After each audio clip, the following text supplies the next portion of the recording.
Welcome to Loremen, a podcast about local legends and obscure curiosities from days of yore. I'm Alasdair Beckett-King. And I'm James Shakeshaft. And James, do you like aliens? Depends what sort. Are they the friendly ones or are they the probey ones? All right, forget about aliens. How do you feel about fairies? Are they the friendly ones or the probey ones? Okay, all right. Forget that. How do you feel about historical oddities that can't be explained? Yeah, I like them. Sure, I love them. Great. The probey ones. Well, this story is called The Green Children of Woolpit, and it has all three. Whoa, it's got the third heat. It's a triple threat. Wow. What is a triple threat? Singing, dancing, acting, or gun, knife, another gun.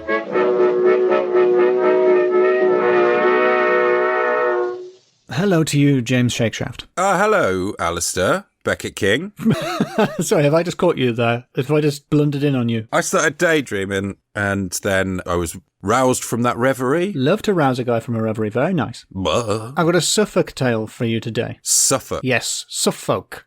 South of Norfolk. It says Norfolk with Northfolk, Suffolk, Southfolk. Is there a Westfolk? Or an Ostfolk? No. Yeah. No. There's a Sussex and a Wessex and an Essex. There's no Nessex. And there isn't a Wessex anymore, to be fair. No, not anymore, no. I'd like to tell you a tale, James. Yeah? Called The Green Children of Woolpit. The Green Children of Woolpit? Yep, it's set in Suffolk, but first, in a Netflix-style cold open pre-title sequence, I want to take you to Derbyshire. Oh, great. Yeah, not what you were expecting. No. This is bold, long-form storytelling. I'm taking you to Derbyshire, to a place called Hope Valley, specifically a place called Peak Cavern. Have you heard of it? I've been there. You've been to Peak Cavern? I've been to Peak Cavern. Well, you'll know as well as I do that it is a site of much historic rope making for the nearby mines. Big time. And you may also know that it has another name. Oh, well, I do know the other name, but I think it'll have to be bleeped. This is the problem. But it's written down on maps. Yeah, it is the name of the place.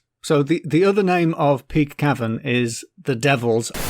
And I think as a place name, we don't need to bleep that. But if we have bleeped it, it sounds worse than it is. That's true. If we're going to bleep the Devils, to work out what it is of the Devils that this cave is named after, I should tell the listener that Westwood and Simpson said that it was said to produce terrible gusts of wind from the hellfires within. That should be enough. It's none of the facial orifices. Maybe you liked it. I don't know. How did you enjoy your time in Peak Cavern? We didn't go. It was a bit expensive to get fully deep within the Devils. James, you'd speak in my language. The one-star TripAdvisor reviews completely agree with you about the price. Yeah. Dawn and Dave 33 say, it's nearly a tenner each to listen to some boring tour guy going on and on and on about some caves. Also, the highlight of that is, you might have thought I said boring tour guide. I didn't. They've written boring tour guy. Tour guy. I think they think they're called tour guys. I think that's what Dawn and Dave think they're called. Plumbing. Boring tour guy. It's so sexist, because what have you got? You've got the Boy Scouts and then you've got the girl guys. Andre 1612 says, nothing to see, just two rocks. Oh, are these all people that thought it was an actual... I don't know what they were expecting. There's two rocks that resemble cheeks, and then there's just this tiny little cave entrance. That's worth 2 stars at least. You and I, as people who know everything about the 5-star tier system of scoring... Indeed we do. If it's 2 rocks... That's a 2. That's 2 stars. That's 2 stars minimum. 2 stars min. Or 1 star if it's just 1 brown star. So, yeah, no, we just sort of, in essence, I suppose, the devil, because we just sort of went to the entrance. How do you think we're putting that in the podcast? I don't know. We just sort of tickled around the entrance to the devil. Well, William Camden's Britannia, translated in the early 17th century, says that the devil gapeth with a wide mouth, and hath in it many turnings and retiring rooms. This hole is reckoned for one of the wonders of England. It is of an huge wideness, exceeding steep, and of marvellous depth. But whosoever have written that there should be certain tunnels and breathing holes out of which winds do issue, they are much deceived. So William Camden contradicts the claim that devilish winds are emitted from the Devil's. But he had a lot of fun writing about how it was really wide. I think he did enjoy the gaping wideness of it. He was laughing to himself, chuckling away quite a lot, old Billy Camden. Well, he did refer to himself as having a laughing spleen, so I think he did have quite a sense of humour.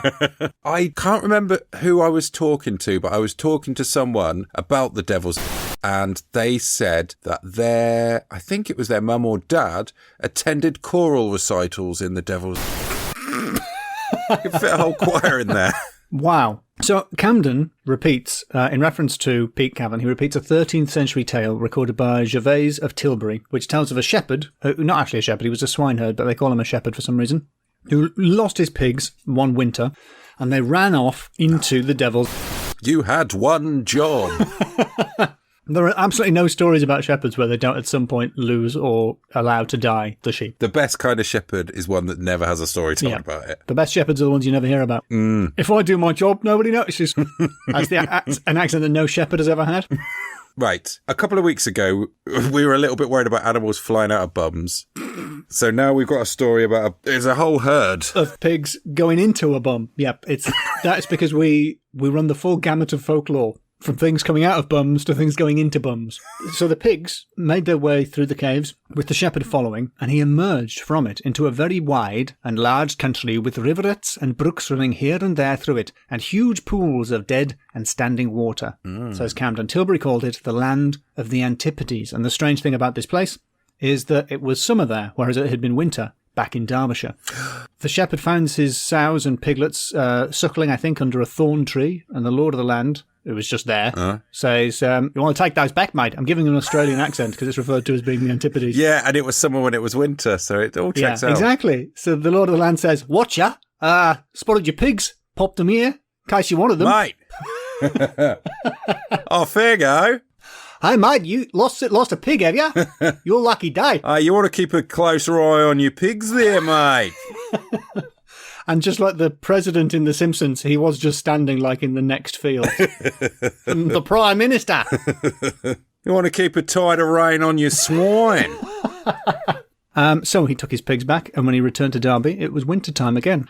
So the land that he went to was referred to as being the Antipodes. Also, it's been referred to as the Otherworld. Oh, the Otherworld. With a capital O, yeah. And the Otherworld is a magical land of the fairy where seasons are reversed, whereas the Antipodes is a magical land where seasons are reversed for purely practical reasons. Because of science. Because of science. Now, the weird thing is, I've heard people say that when he says Antipodes, he means another planet, which I don't think is accurate. I don't think that's correct, because he means what we mean when we say Antipodes, which is the opposite side of the planet. The antipode, isn't it? The literal meaning of it is opposite feet. Yeah. Which some people say means backward feet, like we thought that people on the other side of the world had their feet backwards. Why? I think it means that their feet are opposite our feet. A 13th century translation of Bartholomew Glanville's account described men that have their feet against our feet, although some illustrators did show the Antipodean people's feet coming out of their heads. So who can say? What? It's very confusing. I mean, this is kind of talking about like the world being a sphere. But I mean, it was widely understood among educated people that the world was a sphere for most of history. But the idea that we all used to think it was flat is a myth. Yeah, exactly. It's almost like you're making it a little bit more difficult with your analogies there, mates. What's his name? Bartholomew Glanville. Well, yeah, he introduced the word Antipodean to the English language. And what have you done, James? I like the way you're happy to throw stones. Oh, yeah, that's true. Have you invented any words? No, I don't think I've invented anything. I've tried to further some words. Let me have a think. Safe. Safe to mean a good thing. Oh, that was you, was it, that invented that? Amongst other people, yeah. I was part of that movement. So why did I tell you any of that, James? It's really fun. That was your pre-title sequence. Because you're trying to get points on the names, is that why? James, I do not need them. No? Just you wait. Whoa. The Green Children of Woolpit is a really interesting story. It appears first as history, and then as folklore, and finally as evidence of alien abduction. Wow. Yeah, it really... It runs the gamut. From going into to coming out of the bottom. It takes place in the 12th century, towards the end of King Stephen's reign, maybe into Henry II. The timeline is a bit fuzzy, but basically we're talking Cadfael times, if you're a fan of Cadfael. There was a King Steve? Yeah, King Steve, who was always playing pogs. King Steve the First. Yeah, the first and last. And they went, we're not doing that again. We'll just stick with Henrys from now on, please. Yeah. No more Stephens. Yeah, there's a King Stephen. Have you not seen Cadfael? No. What? No, I didn't like Cadfael. What? I was... How has our relationship got this far without me knowing that you hate my hero, my personal hero, Cadfael? I'm mortally afraid of Derek Jacobi. Why? I think what it is my dad made me watch I, Claudius when I was very young, and he's Caligula in that. Yeah, the robot, yeah. Yeah, I've seen it, yeah. And creepy, isn't he? And then his head comes off at the end and all white stuff comes out. I know all the British milk actors. Yeah, there's milk everywhere. It's weird. Yeah, I know about Roman history, yeah. Yep. I think I know a thing or two about history. Yeah, so I'm afraid of Jacobi, Mr. Majika and all that. So, yeah, not a fan of the Cad Files. All right. They should reboot that for the modern age as the Cad Files. Reboot that for the modern age with a 20 years out of date reference to X-Files. Yep. So that's the time. And the village of Woolpit takes its name from some very ancient cavities called wolf pits. Wolf? Yeah, so it's not wool like a woolly sheep, as our Antipodean friends would have assumed. Mm-hmm. It's wolf. And so wolf pits were dug in the ground. And in fact, they're also used in battle. You know those pits with a spike at the bottom that you fall into? Oh, yeah. In the video game? Yep. That's a wolf pit, or it's named after a wolf pit. I'm just imagining the one from Prince of Persia. Yeah. Yeah. Ooh. And he's on that really cool pose, though, when he falls on the spikes. Yeah, so relaxed. Anyway. So basically, big holes for trapping wolves in. There used to be wolves in Britain back then, a very long time ago. Yes. And dug very deep. They'd put leaves over them and a carcass. The wolf would go on, fall in, and could easily be killed. Or at least trapped. But they'd obviously been around for a long time because they were very ancient still in the 12th century. Right. 2 children were found wandering by the reapers of Woolpit. So this is harvest time. And the kids were found wandering in a daze, a boy and a girl. They couldn't speak English, and they were clad in garments of a strange colour and unknown materials. Depending on the account, they either emerged from the excavations or were just found near them. Emerging from them will be particularly impressive because the whole point of a wolf pit is that it's so deep that a wolf can't get out. Yes. You'd also think a small child would be less good at jumping than a wolf. I don't know. Yeah, I would have thought a wolf would be better at jumping because it's got twice as many legs. Exactly, yeah. But the strangest thing about these children, and I hope the name of the story hasn't given it away, is that they had green skin. Oh. Yeah. I thought you were going to say that their clothes were green. No, indeed. Their skin was green. They were toto corpori virides, according to one historian. That is that their entire bodies were green. Or prasinum colorum, according to another. That is that they were leek-coloured. A sort of pale green. Oh, a nice green. Yeah. And the reason I'm giving you 2 accounts is that what's striking about this as a bit of history is that it was recorded by 2 contemporary writers around the turn of the 13th century. Right. And they are, I'm going to throw some names at you, so get your brain ready to receive them. Mm-hmm. Ralph of Cogsall. Oh, yeah. Presumably from the village of Cogsall, which was Village of the Year 2003, as I'm sure you're aware. Yeah. And William of Newburgh, also known as William of Newbury, also known as William of Newbridge, also known as William Parvus, also known as Guilhelmus Newbridgensis. What? Also known as Wilhelmus de Novo Burgo, also known as 5 points in the category of names. Why is he translating himself? Is he twinned with all those different countries? He's also known as William of Newburgh in podcasts by Americans about this story. Because this is not a famous piece of folklore, but because of the alien connection, there are quite a lot of podcasts about it. And he seems to universally be referred to as William of Newburgh because it's spelt like Edinburgh. Burgh, which, as all British people know, is pronounced borough. Yes. Not Berg. I phoned Newburgh Priory yesterday just to check how it was pronounced, and it is pronounced Newburgh. Come on, Americans, do your research. Of course, we don't really know how people talked in the 12th century, so... Also, 12th, 13th century. So, Billy Newborough. N. Bizzle. So he was born... well, there's some argument about where he was... I bet there is some argument about the name of the place that he was born. It's probably in Yorkshire, not far from Willie Howe. Remember Willie Howe? Willie Howe? And did you know that Willie Howe is in the parish of Thwing? Did you know that? Thwing. Thwing. Thwing. Thwing, of course, you'll know, was the birthplace in 1320 of John Twenge. That definitely sounds like we should be bleeping it. I know. John Twenge. The twenge sounds like it's just to the side of the devil's, just underneath it. Between the devil's and the devil's. Yeah. John Twenge, of course, also known as John Thwing. What were they thwinking? That's what I was building to there.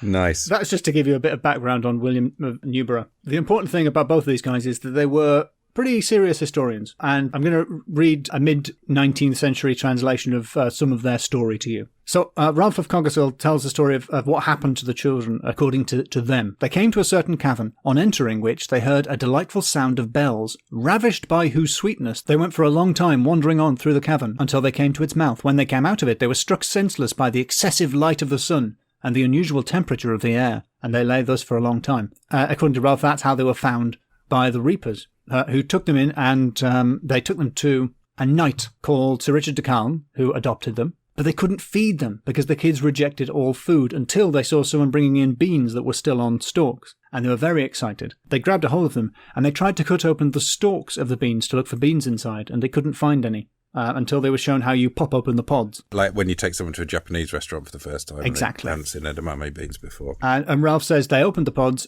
and showed them the naked beans. Or fabus nudus in Latin. Children? Yeah.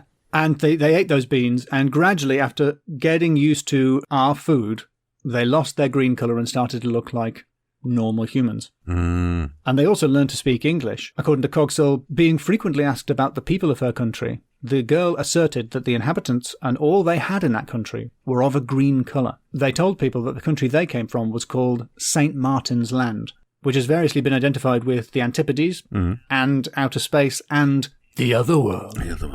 Has anyone checked with Greenland? I think Greenland is just PR, isn't it? Because they went there and it was very not green, so they called it Greenland to make it more marketable. William of Newburgh has the best description of St. Martin's Land. Being questioned whether in that land they believed in Christ or whether the sun rose, they replied that the country was Christian and possessed churches, but they said, "The sun does not rise upon our countrymen. Our land is little cheered by its beams. We are contented with that twilight, which among you precedes the sunrise or follows the sunset. Moreover, a certain luminous country is seen not far distant from ours, and divided from it by a very considerable river." So they lived in a strange land, which was in a permanent twilight.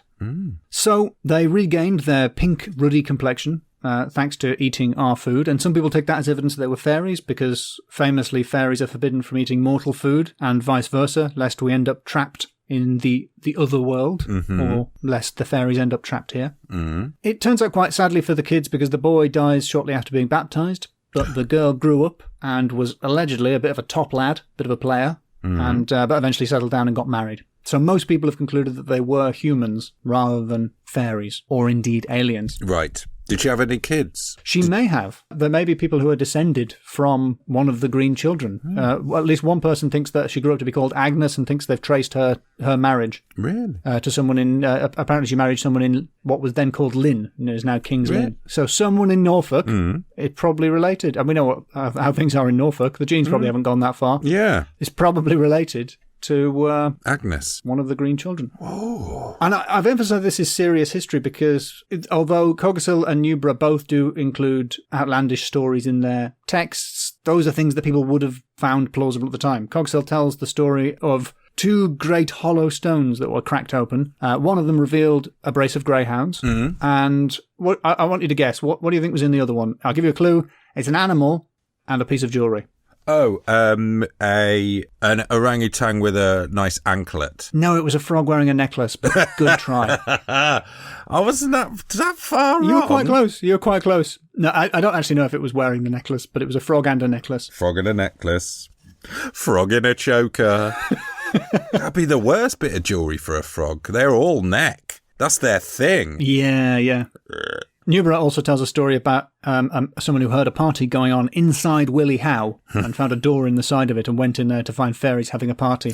Yes. And then came out with a fairy cup. Do you know that story? Yeah, I think I came across that in that Amy Gledhill episode when I was... Of course, yeah. I was looking up funny place names, but I happened to notice that Willie Howe had a little story. It's a good story. Yeah. It's probably a Neolithic mound, a Neolithic burial mound. Yes. But John Clark suggests, if you and it is really worth Googling, the look of Edenhall. Oh, yeah. Which is a goblet that might resemble the kind of fairy cup the writers were thinking of, which are, I think, sort of Egyptian or Syrian, beautifully coloured glasswork that was around in England, many, many hundreds of years ago, but would have been absolutely baffling and absolutely unlike any of the glassware that people had ever seen. And so perhaps they saw these wonderful products and assumed that they came from fairyland. There's a few of those luck of blanks around in old houses, aren't there? And there's one that's a plate, like a glass...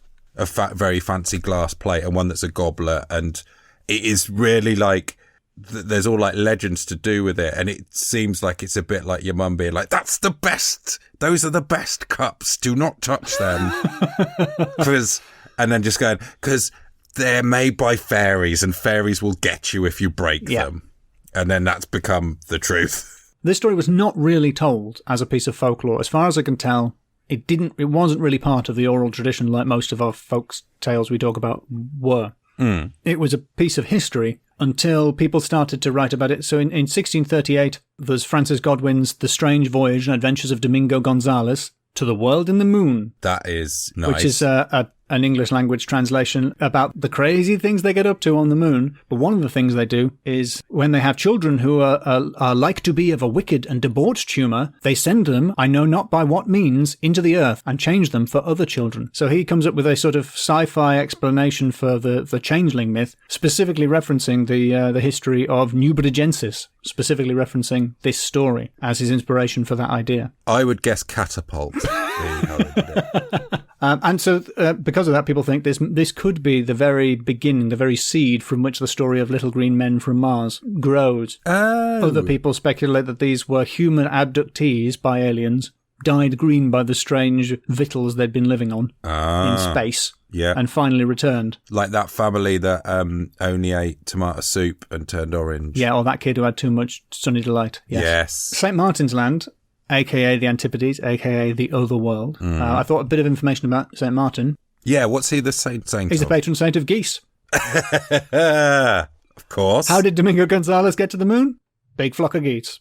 He flew by geese? Or swans.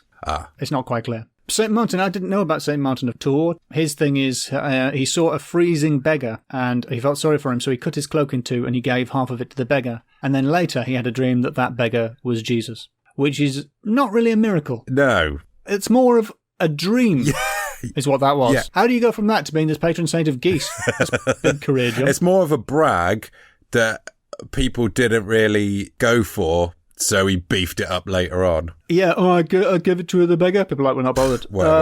Also, the beggar was Jesus. Okay. Does that do anything for you? Okay, have my geese. And so he had all the geese. St. Martin's Summer. Martinmas is Old Halloween, also known as the funeral of St. Martin on the 11th of November. The phrase St. Martin's Summer refers to that little hot period at the end of autumn, just before winter, when everything's quite nice. And is sort of associated with the idyllic land of the other world, where things are on the border between night and day. And the weather goes wrong. Yeah, exactly. It all links, James. There's so many theories about this story. I can't possibly do all of them justice. Paul Harris's hypothesis is one of the most famous. Which is that where is St. Martin's Land? Where did the kids come from? There's a small village called Fornham St. Martin, which is 9 miles away from Woolpit. Oh. And that's kind of annoying. It's a 15-minute drive on the A14, or a 3 hours walk. So it's quite possible they came from there. He hypothesises that they were Flemish children whose parents had been killed in the Battle of Fornham, and that Flemish dyeing techniques, which were particularly impressive, explain their strange clothes. Oh, but they'd slightly leaked onto the clothes because it was raining and it looked like they had... Well, it doesn't explain the greenness. Yeah, it's a bit of a tricky one because, I mean, it's hard to imagine that if someone came from a village that's 10 miles away, they wouldn't eventually be identified as being from a village 10 miles away. Especially if they were green. Yeah, there's various explanations for the greenness. The most popular one historically was chlorosis, also known as green sickness, but the only problem with that is that it's not a real thing. Green sickness is also known as the Virgin's disease. Oh, hello. That sounds like it was made up by my bullies at secondary school. He's got Virgin's disease. It's more sexist than that. It's young women being all a bit uppity. And the cure for it is getting married, basically. Well, there's a ballad called, and this gives you a sense of quite how classy the whole business is. Young damsel cured of the green sickness by a lusty gallant who happened to meet her in the midst of Enfield Common. Yeah. I see. So green sickness was something that happened to young women, not children, and most importantly, it wasn't real. It didn't turn you green. Some people think they were the babes in the wood. Wayland Wood is where the babes in the wood were lost. That's in Norfolk, not that far away. Maybe they'd been poisoned with arsenic and survived, and that had turned them green. Mm-hmm. Except that arsenic doesn't turn you green. John Clarke, who wrote basically a short book about all of this, which is very interesting, suggests farvism, which is allergy to beans. It's like a form of anemia triggered by bean pollen, which is very rare in England, but quite common in Sicily and Sardinia in the Middle East, and so would tie into the idea that they were from somewhere else. Right. But wouldn't explain why they liked beans so much. Maybe they'd had a lot of beans and they happened to like beans, but they also had, what was it called? John Favreau. Farvism. There's loads of competing explanations for it. William of Newburgh says, I was so overwhelmed by the weight of so many and such competent witnesses that I have been compelled to believe and wonder over a matter which I was unable to comprehend or unravel by any powers of intellect. So we don't know what happened, but something did. I saw a green man once. Yeah? It would have been the late 90s at Oxford train station. Oh, yeah? It was quite busy, and I was on one side on a platform. It's only 2 platforms, isn't it, Oxford train station? Yeah, but they're called 3 and 4. That's confusing. Yeah. So you walk out to like your first platform. It's really annoying when you go to a train station and the first platform you come to is not number 1. I agree. Very confusing. Thank you for being a voice of reason. Yeah. In these crazy times, James. Hey, someone's got to say it. But no, I saw a green man at Oxford train station, mid-90s, looking across the platform into the cafe bit, and there were a few people in there, and there was this one tall, quite thin man, and his skin was a very pale green, like not jaundiced, which would be yellow, but definitely a pale green, like I would say the colour of a leek. Oh, not the dark green leafy bit, but the bit near towards the white end. Yeah, like your colour of a spring onion or a Welsh onion or whatever they're called somewhere, aren't they? Scallions, they're called in America, which is a really cool name, I think. It is. It sounds like a pirate. Why, ye scallions? You scallions and your topping on me ramen. It really, like, I thought, maybe it's the light, because it was like a dodgy fluorescent light in this cafe, but everyone else looked kind of normal hue. But this guy is oddly green. Everyone else looked like normal Hugh, the person who was a reference. You know that guy? Yeah, and it's really stuck with me, that green man. I think about him quite regularly. Chilling. Yeah. Wonder where he is. Dunno. Didcot Parkway, probably. Yeah.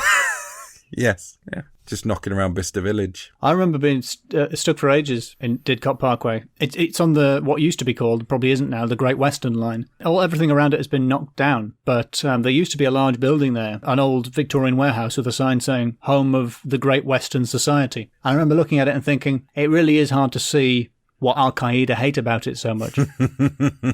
That's a long walk for a very silly joke. But how did it get knocked down? Well, it's score time, James. Yeah, let's get it scored. What would you be prepared to give me in the category of naming? Well, I think I've showed my hands. I've revealed my cards. I think you have shown me your hands, and your hands have 5 fingers, and it is 5 out of 5. Yeah, that's what I think. Can I just say that my hands have 5 fingers on each hand? Yeah, not in total. Yeah.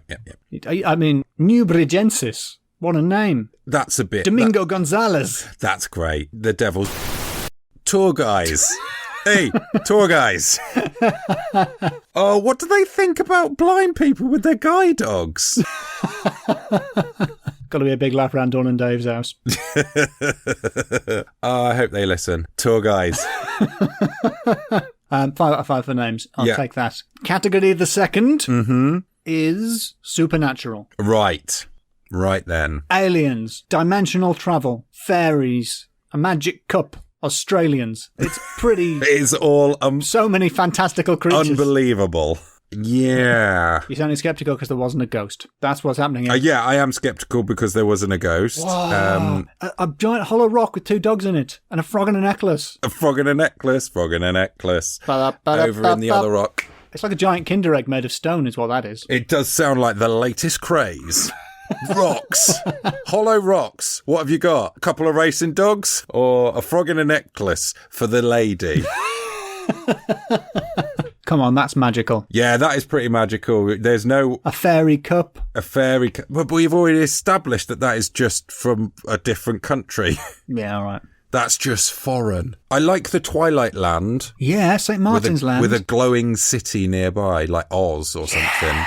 Yeah. That's pretty cool. And everything's green. Yeah, that's what I'm thinking. It's Oz, isn't it? It's very Oz. Oz as in Wizard of Oz, not Oz as in the prison drama. Or Australia. Hey! Although it is quite like Australia because it's also the Antipodes. It all links, James. Yeah. It links spookily well. Have we stumbled across that, or was that their intentions? I think we've just cracked this case wide open. Do I need to go down to the craft cupboard and get my red bits of string out? Everything links. We've cracked it. Like a big rock with 2 dogs in. We've cracked it wide open. Like the devil's...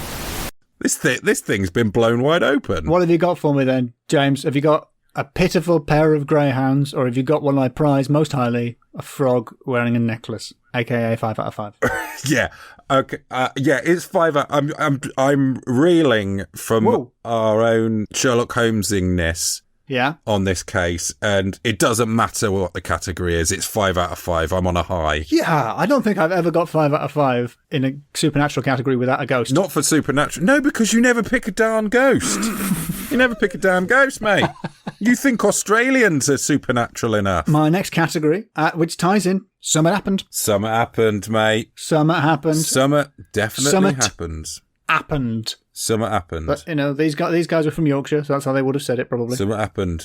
Peak Cave is near a peak. Peak Cavern. Or summit. It's near High Peak. I think something happened. Yes, Summit definitely happened. We've got 2 serious historians making a serious effort to record things that actually happened, speaking to people and checking their sources. I think 2 kids got lost. I think that happened. I don't think 2 children were catapulted from the moon by a mysterious alien race that decided they were a bit annoying. All right, Mr. Cynical. I don't think 2 annoying kids got catapulted from the moon, but I do think maybe some kids went missing, and that is something happening. Yeah. So something happened. Even if it was 2 kids, they got lost. They fell in a wolf pit. They climbed out. It was quite mossy. They got covered in moss juice, which turned their skin slightly green.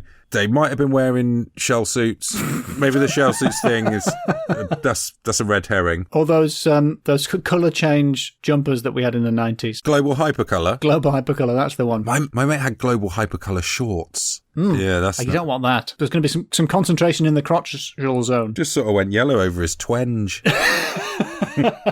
To use the scientific name. Summit definitely happened. Yep. 4, because we don't quite know what summit it was. Don't think it was aliens. And the final category is Australian hipsters. Oh, mate. Mate, these 2 kids, these 2 fellas, they come here from the Antipodes, from the Greenland of Oz. In the Antipodes, according to some records, they don't eat meat over there. Very picky eaters. They're like, oh no, we can't eat bread. Oh no, I can't have bread. I'm gluten-free. Oh, I'm trying to eat the inside of a stalk instead of the beans themselves. It's actually the best bit. As the stalks were being pulled away, then they were going along, no mate, they're antioxidant.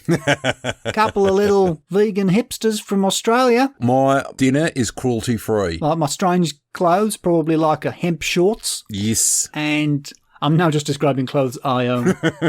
One of them sort of woolen hoodies. Maybe like ethically sourced, like the sheep was tired of the wool and wanted to give it. Yes, a very charitable sheep. I know him personally. We're good friends. Why are they green? It's possible it was just a tan and the people of Suffolk had never seen one before. They were probably bronzed. Aussie hipsters. Aussie hipster. No, we don't want to go to the walkabout bar. That's all I can imagine an Aussie hipster would say. No, we're not going to go to the walkabout bar. Why would an Australian want to go to walkabout? That is fair. A little taste of home, mate. I don't imagine know. your holiday. Do you want to go to a grim parody of England? Yeah. I go into the Red Lion. They got cooked breakfast. You have a whole sausage in your pint, a black pudding float. I mean, they're doing a lot of legwork, these Aussie hipsters. Yep. So I'm going to give them 2 points each, so that's a full total of 4 points. All right. They could have been more hipsters. They could have been like, we hide down in wolf pits before anyone else did, or something. They're from we're from St. Martin Land. You wouldn't have heard of it. Yeah, it's kind of underground. It is underground. It is very underground. They're literally underground. Yeah, I think you are definitely creaking up to more points. I'm going to give it a 5. But that would slightly annoy those Aussie hipsters. They'd probably prefer to be underrated. No, 5 out of 5. Fantastic. You're welcome, Australia. This is worthy of Round the Twist. Ah, have you ever felt like this?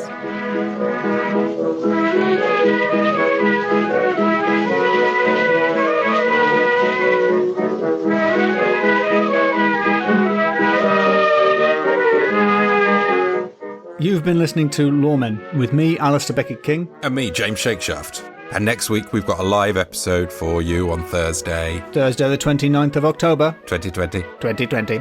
Very spooky story, field report. Fascinating familial revelation from James. Definitely, you're going to find out my great-granddad's first name. It is not what you expect it to be. Join us at twitch.tv/loremenpod. Yeah, that'll be lovely. See you there, folks.